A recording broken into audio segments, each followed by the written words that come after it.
Hello, I'm author and publisher Mark David Welsh, and welcome to another of my reviews for Victober 2020. Now, do you like stories about lycanthropy? Tales of murder and mayhem, hidden passages, dark secrets and evil doings? Adventures featuring bandits, evil nuns, shipwrecks, torture and assassination? Well, you can get all of those things at once if you read today's selection, Wagner the Werewolf by G.W.M. Reynolds. Arrgh.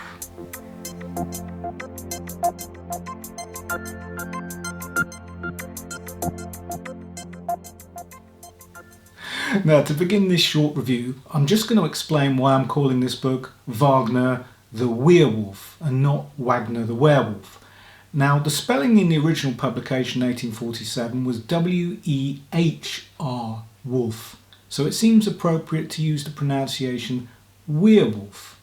Now, the book is also set in medieval Europe, and I prefer to pronounce the main character's name like the composer Richard Wagner, which, if you don't know, is spelt with a W, but the Germans pronounce W's as a V sound, and I prefer to pronounce it that way than Wagner because that puts me in mind of the American actor Robert Wagner, and I don't really want to go through reading a gothic novel imagining the title character as the main star of TV's Heart to Heart. Now, I don't know if that is correct in terms of pronunciation or if I'm way off, but it sounds more gothic, so that's what I'm going to call it.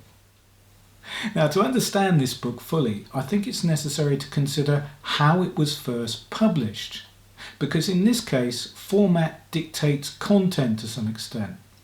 Wagner the Werewolf was a penny dreadful, those Victorian stories that were originally published in multiple episodes at a penny a throw, fiction for the masses, and therefore it had to be available for their limited budgets.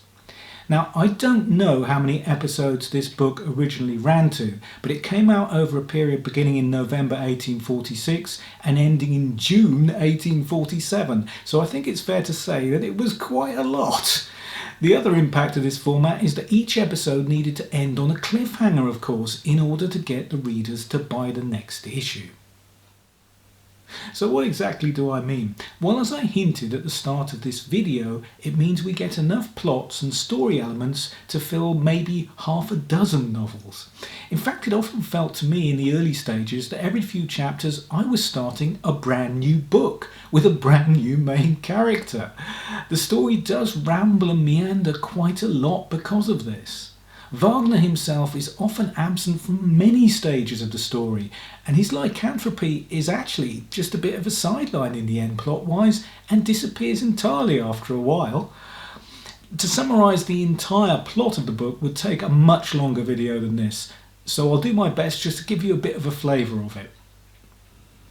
Ferdinand Wagner is an old man living in poverty in the woods in 16th century mainland Europe with his beautiful young daughter Agnes. When she abandons him, he falls into the last moments of despair, but is visited by a demon, or possibly even Satan himself. The creature offers him a Faustian pact. The benefits? Rejuvenation into a strong, handsome young man with his fortune restored. The price? Transformation into a savage, murderous beast at the end of every month. Of course he accepts, or there wouldn't be a story, and he heads off to the big city.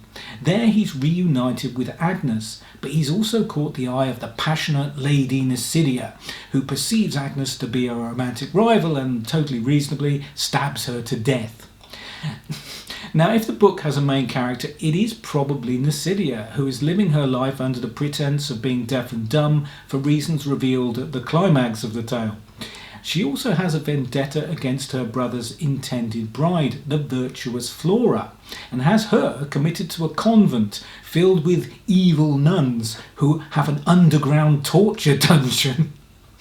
There's also an intrigue involving the handsome Marquis d'Orsini and the unhappily married noblewoman that he loves. In yet another main story thread, Flora's brother also becomes a Muslim and rises to the rank of chief advisor to the Sultan of the Empire. Now, obviously, all those things could be novels in their own right. Now, in terms of writing style, Reynolds' prose is often overblown and occasionally quite lurid, and there's the inevitable impression sometimes that he's stretching things out to meet the required length of the particular episode concerned. Having said that, the story does move on at quite a brisk pace, and you certainly can't accuse it of lacking action.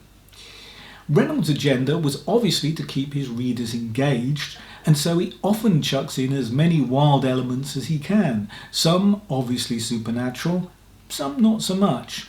However, there are some interesting aspects for a modern audience which did surprise me. This content generally revolves around the role of the Inquisition towards the end of the book. Some of the main characters end up in their hands, and it's interesting to read a novel written in the 1840s that presents an aspect of the Christian Church in such a highly unflattering light. There's even a scene where one of the main characters is tortured to death, which is quite graphic. Another has a long speech where the Marquis castigates the higher officers of the Inquisition for their lack of mercy, abuse of power, and rank hypocrisy. In fact, we're told he subsequently converts to Islam because he finds the practice of their faith more in line with their creed and his humanitarian values. Now, to me, this was quite an eye-opener for a book written at this time, even one that is set back in the past. The novel also features an old Jewish moneylender, and of course my heart sank as soon as he made an appearance. But much against my expectations, his character is portrayed as a good and noble man, even a heroic figure, in marked contrast again to Reynolds' harsh presentation of senior Christian church officials. It's quite a shock, albeit a very welcome one. Now, this all makes a little more sense when you read about Reynolds and his life. He was born into a privileged military family and attended the Royal Military College at Sandhurst. But after his parents died, he abandoned his proposed army career and began travelling. Eventually he settled in Paris, where he went bankrupt running an English language magazine. Back in England, he published his first novel in 1835 and began editing another periodical with far greater success. His books eventually began selling more than Dickens, Hardy, and all the so-called respectable writers of their day, at one time shifting 40,000 copies a week in their penny instalments. He was also a Chartist, which was a political movement of the time which advocated greater representation of the working classes in Parliament and opposed wage cuts and unemployment. So once you know all that, some of the more modern attitudes in his books become understandable. So after all that, what did I think of it? Well, I enjoyed it, but with some definite reservations. The first is that it's a bit of a mess. I suspect that Reynolds wrote without tremendously meticulous planning beforehand.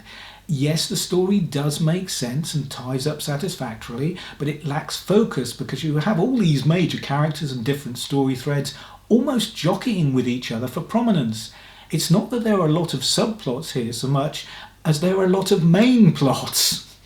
Also, there are a few elements of the story that seem to be originally intended as important but kind of get lost in the mix as things progress.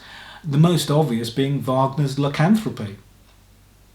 I didn't mind his style, although it's obviously overdone both in terms of the story's events and the wording and dialogue.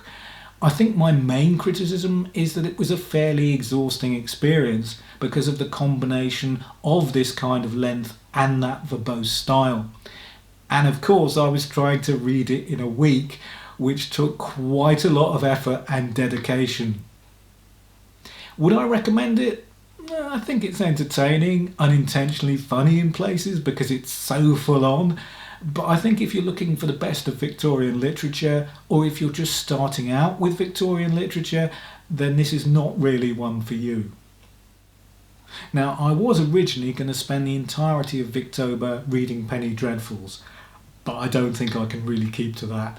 Reading another one right away would just be too much, and I probably wouldn't get to read anything else this month.